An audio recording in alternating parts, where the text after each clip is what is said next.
Did you know you can achieve great results in the kitchen just using your hands? Yes, no fancy equipment, just a little muscle workout. This time I'm gonna share the lightest donut recipe which I learned doing at my pastry school, where at first we had to feel and understand the dough before using the standing mixers. Moreover, we will do a cream which requires some different parts, so a little bit more technique is involved today. We start off with flour, a pinch of salt and butter. We rub in butter until we don't see any big chunks, basically until well incorporated. The ingredients for this bun dough are quite ordinary, but instead of milk we're using milk powder.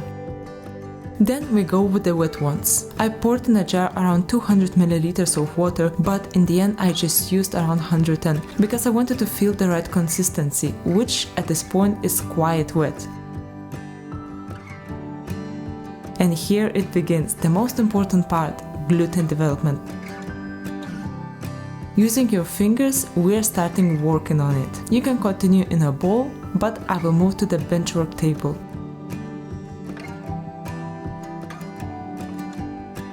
So it is not going to be 5-minute business here. Gluten will gradually strengthen, but if you need, take a few minutes break and continue working.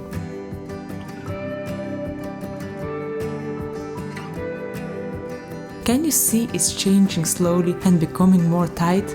Let's keep working. As you see, I'm not adding any flour. I only use my scraper and hand. It is definitely quite wet though, but the more water we manage to incorporate, the lighter the texture is. Yes, we can see the dough started to hold its shape, so what I do now, I scrape the sides and shape it in a ball. We will leave it to rest until it doubles in size.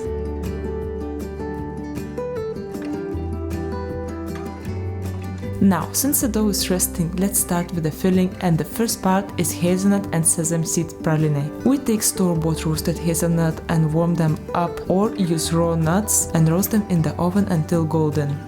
Scale black and white sesame seeds, and in a pot scale sugar with water. We boil the syrup until 180 to 121 degrees of Celsius and then put warm nuts in. Off the heat and stir well until nuts get well covered and turned white. Then put back on the heat. We stir, and at the same time we allow sugar to caramelize. Once we reach the stage where caramel starts to burn brown, we add both sesame seeds.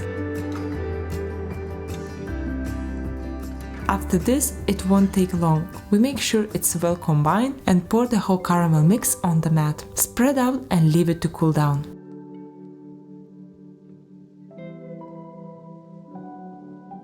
Meanwhile, let's get started with the crème pâtisserie. Using my favorite pot, I poured milk and started to warm up. In the meantime, egg yolks and sugar get mixed together. Then I added cornstarch and plain flour and continue to mix. Once the milk has boiled, I temper egg mixture. Do not rush to pour all the milk in at once. Now, back on the heat and start cooking with a spatula, as I don't want to create unnecessary foam. Once it starts to thicken, I switch to whisk. Continue whisking, and once it reaches the boiling point, continue for another 3 minutes until cream reaches nice and thick consistency. Off the heat, pour into a container, cover it and leave it to cool down. Our dough has proofed very nicely, and as you can see, it doubled in size. How silky and relaxed it is. Let's divide into 70 grams balls, which will make 8 donuts. We will need to put the donuts on the paper, so before rolling it I cut 8 pieces, so I have them ready. Only now, at this stage, I use some flour and without too much force, shape tall and rounded balls. Just have a look how strong the dough has become after resting. Just want to remind you that even though I use some flour at this step, don't add it too much, very little, as all hard work will be wasted. We don't want to harden the dough too much. I'm so sorry guys, I forgot one detail which will make life easier while frying the donuts. Spray some oil on the bottom. It will peel off smoothly when we fry them. We will see very soon what I'm talking about.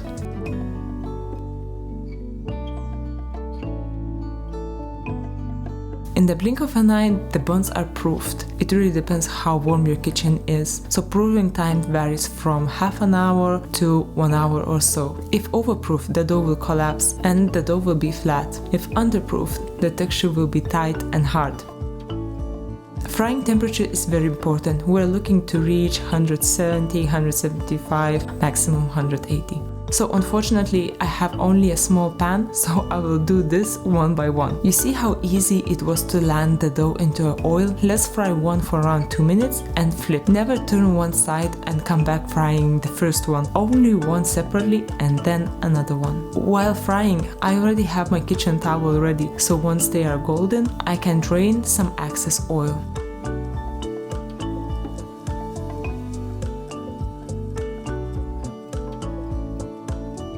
Then I continue with the rest. I keep checking the temperature, as the last thing I want to do is to burn our beautiful donuts.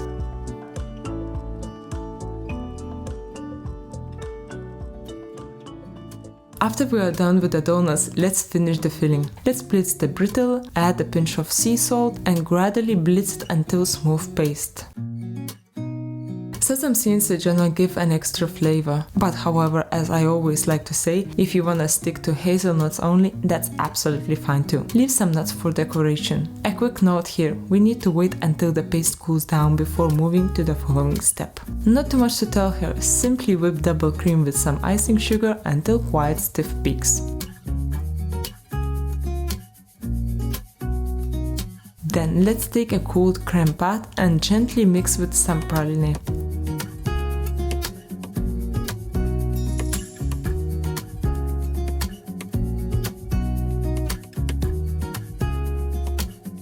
Once mixed, add whipped cream. Transfer it in a piping bag and let's fill the donuts.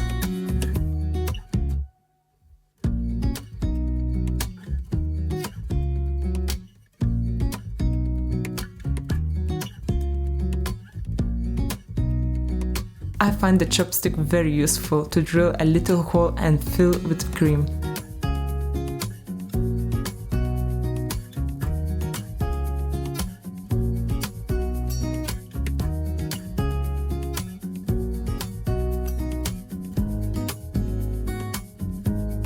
Finally, let's put the brittle we left aside, crush some if you like, and finish them all.